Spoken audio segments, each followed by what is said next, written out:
Hello friends, welcome back to my channel. आज हम discuss करेंगे पैथोलॉजी के स्टडी टिप्स, एग्ज़ाम्स में कैसे लिखना है एंड द बुक रिव्यू। जो बुक मेरे पास है that is Geetika Khanna Bhattacharya pathology book from exam for exam preparation.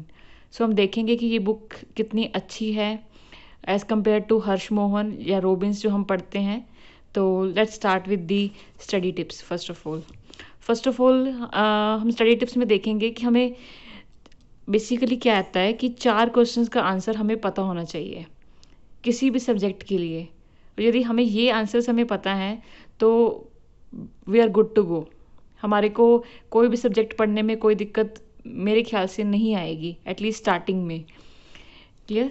What क्या हमने क्या पढ़ना है? हमने पढ़नी है पैथोलॉजी। वाई? हमें पैथोलॉजी क्यों पढ़नी है? हमारे पास इस चीज़ का आंसर होना चाहिए कि हम ये क्यों पढ़ रहे हैं। कल को हमारे पास पेशेंट्स आएंगे, उनकी रिपोर्ट्स होंगी, अल्ट्रासाउंड्स, MRI, CT स्कैन, तो हमने उसमें से देखना है और हमें पता होना चाहिए कि हम क्या देख रहे हैं और हमने ये पढ़ा हुआ है। क्लियर?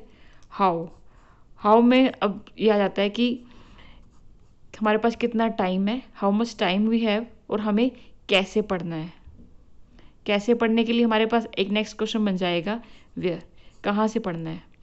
बेसिकली मैं आपको एक चीज़ बताऊं कि हमारे पास एक बुक ऐसी होनी चाहिए किसी भी सब्जेक्ट की, एक बुक ऐसी होनी चाहिए जहाँ पर हमारे सिलेबस के अकॉर्डिंग सब कुछ दिया हो। लाइक सिलेबस में ये चैप्टर है, ये चैप्टर है, ये चैप्टर है, तो आपको पता होना चाहिए कि ये सारे चैप्टर्स कहीं और बुक से कंप्लीट हो ना हो, लेकिन आपकी जो मेन बुक है उसमें से कंप्लीट होने चाहिए।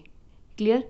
ये मेन बुक आपकी हर्ष मोहन भी हो सकती हैं और यहाँ पर रॉबिन्स भी हो सकती है, क्योंकि ये दोनों बुक्स ही काफ़ी अच्छी हैं।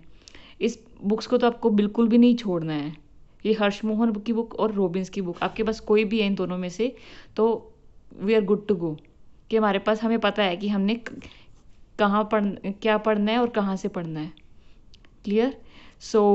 नेक्स्ट मैं आपकी बुक की बात कर रही हूँ, वो है concise pathology for exam preparation, Geetika Khanna. ये मैंने एट द मोमेंट बाय करी थी, गीतिका खन्ना की। इसमें आपको मैं बता दूं, ये थोड़ा सी मेरे को हैबिट है कि जो भी क्वेश्चंस हमने पढ़ने होते हैं तो मैं फ्रंट पेज पे उसको लिख लेती हूँ। मैंने ये सब कुछ लिखा हुआ है। Starting from the general pathology, आप देख सकते हैं कि इसमें हर टॉपिक क्लियर कट दिया हुआ है। Cellular responses to injury, acute inflammation, chronic inflammation, मतलब जनरल पैथोलॉजी आपके पास ये मिल जाएगी आपको न्यूट्रिशनल डिसऑर्डर्स तक। क्लियर? देन आपके पास हेमेटोलॉजी आ जाएगी, देन क्लिनिकल पैथोलॉजी। इसमें लेबोरेटरी मेडिसिन हैं, इसमें आपको बहुत अच्छा urine examination of body fluid, semen analysis, ये आपको सारा liver function test, renal function test बड़े अच्छे तरीके से एक्सप्लेन किए हुए हैं। देन सिस्टमिक पैथोलॉजी, मैं आपको एक सजेशन जरूर दूंगी, आपने जनरल यहाँ से पढ़नी है या नहीं पढ़नी, लेकिन आपने सिस्टमिक यहीं से आप पढ़ोगे तो आपको बहुत ही अच्छा, मतलब आप कह लो कि आपको मज़ा आने वाला है इस सिस्टमिक पैथोलॉजी को आपको पढ़ने से। प्लस ये क्लिनिकल पैथोलॉजी आपको यहाँ से ज़रूर पढ़नी है। आप चाहे तो हर्षमोहन से भी पढ़ लें, वो आपकी कॉल है, लेकिन यहाँ से आपको पढ़ोगे तो आपको पता चलेगा कि कितनी इसमें डिफरेंस है और कितना आप इजीली और एक सिस्टमेटिक तरीके से आप पढ़ सकते हो। क्योंकि हमें पता है कि हर्ष मोहन या रॉबिन्स, उनमें हमने एक बहुत ही वास्ट में लिखा होता है, लेकिन ये एग्ज़ाम प्रिपरेशन के लिए बुक है, तो इसमें इन शॉर्ट कंसाइज वे में हमने जो एग्ज़ाम में लिखना है तो उसी बेस में बताया हुआ है। फिर नेक्स्ट आपके पास आ जाता है कि 4 aspects of disease that form the core of pathology, aetiology, pathogenesis, morphological changes, functional derangement. आपको एग्ज़ाम में क्या लिखना क्या है तो आपको यहाँ से पता चल जाएगा कि कोई भी डिजीज़ आती है तो उसकी एटियोलॉजी क्या है ना, तो आपको एटियोलॉजी लिख देनी है। देन पैथोजेनेसिस, कि वो डिज़ीज़ कैसे हो रही है और क्लिनिकल मैनिफेस्टेशंस क्या हैं उसकी पैथोलॉजी क्या है। फिर मॉर्फोलॉजिकल फीचर्स, चेंजेस जो आ रहे हैं उसमें चेंजेस क्या क्या आ रहे हैं, ग्रोथ चेंजेस आ रहे हैं और माइक्रोस्कोपिक चेंजेस आ रहे हैं, कि एक डिज़ीज़ की जो चेंजेस में आए हैं तो उसमें आपको क्या क्या चेंजेस आ रहे हैं तो आपको वो लिखना है। Then functional derangement and clinical significance. और हम ये क्यों पढ़ रहे हैं? अब वैसे भी किसी भी एक एग्ज़ाम टिप है ये आपके लिए कि आपने कोई भी डिजीज़ लिखी, आपको उस चीज़ के बारे में सारा लिख दिया, आपसे पूछा है या नहीं पूछा है, तो आपने एक तो इन्वेस्टिगेशंस ज़रूर लिखनी है उस चीज़ की, इन्वेस्टिगेशन या हम बोल सकते हैं डायग्नोसिस लिखना है, और ट्रीटमेंट आपने ज़रूर लिख देना है कि वो इसका ट्रीटमेंट क्या है, चाहे आपने सर्जिकल पॉइंट ऑफ व्यू से ट्रीटमेंट लिखा है या आपने होम्योपैथिक पॉइंट ऑफ व्यू से लिखा है।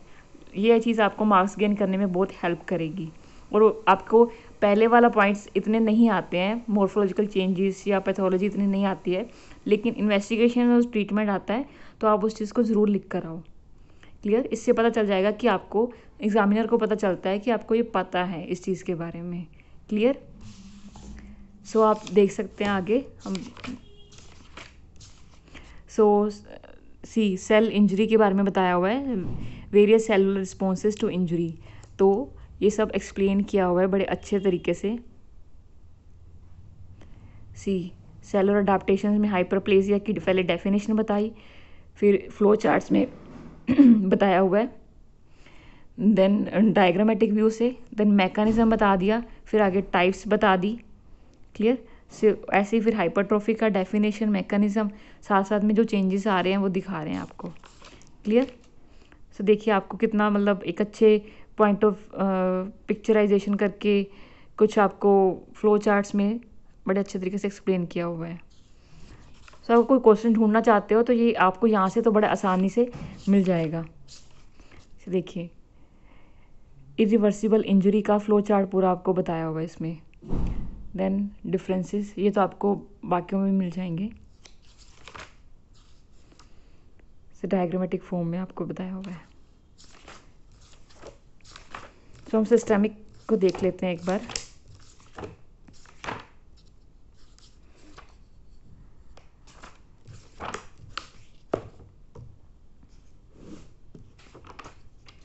डिजीज़ ऑफ हार्ट में, ये पहले हार्ट के बारे में एक्सप्लेन किया उन्होंने। Clear? Then vascular supply, in short वो आपको ब्रीफली बता रहे हैं कि आपको क्या क्या पॉइंट काम किया है, बस आप वही पढ़ लो। ठीक? देन IST CAD के बारे में बताया हुआ है एक पूरा सिस्टमेटिक तरीके से। क्लियर? देन फ्लो चार्ट्स हैं, you can see.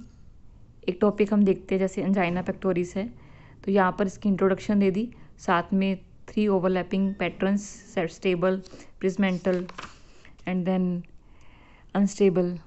Clear? So diagnosis आ गया, उसके बाद ट्रीटमेंट तो आप लिख ही लोगे। फिर मायोकार्डियल इन्फार्क्शन के बारे में बड़ा अच्छा उन्होंने एक्सप्लेन किया हुआ है। देन यहाँ पर डिफरेंसेस हैं स्टेबल एंजाइना, प्रिजमेंटल एंजाइना और अनस्टेबल में, तो ये बेसिकली 4 पॉइंट्स में आपको बताया हुआ है। सो आप देख रहे हैं कि कितनी सिस्टमेटिक तरीके से बुक को बताया हुआ है। आप इसे अभी बाय नहीं करना चाहते तो नो इश्यूज, आप उसको बाद में भी बाय कर सकते हैं। So clear? सो एग्ज़ाम में हमने आपको कैसे देखना है, एग्ज़ाम में हमने कैसे लिखना है, तो इसके लिए मैं आपको एक अलग से वीडियो बनाऊंगी। सो आपको ये वीडियो कैसी लगी आप मुझे कमेंट सेक्शन में ज़रूर बताना, और वीडियो अच्छी लगे तो प्लीज़ मेरे चैनल को सब्सक्राइब ज़रूर कर देना और अपने दोस्तों के साथ शेयर कर देना। Thank you so much.